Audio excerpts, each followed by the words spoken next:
Hi, this is Sankar Sharma. In this video, I want to talk about Harley Davidson. Let's go to the chart. Hi, this is Harley Davidson's daily chart. If you look at the price actions, these are all candlestick, and we are using cloud model. And if you want to learn about this, I'll leave links in the description. Now, if you examine, we are going in a channel for quite some time, but recently we made a double top, which is bearish. We have a gap that is not good. We are now entering into the cloud.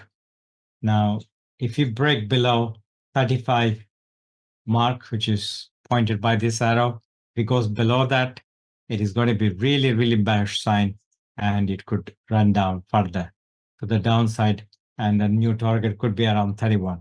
So currently, Harley Davidson is not looking good, but if it breaks the 35 mark, it's going to be really bad news for Harley Davidson. Thank you so much. If you like this analysis, subscribe to this channel, leave a positive comment so that you don't miss out my next stock analysis. And this is Sankar Sharma signing off. See you in the next video. Bye for now.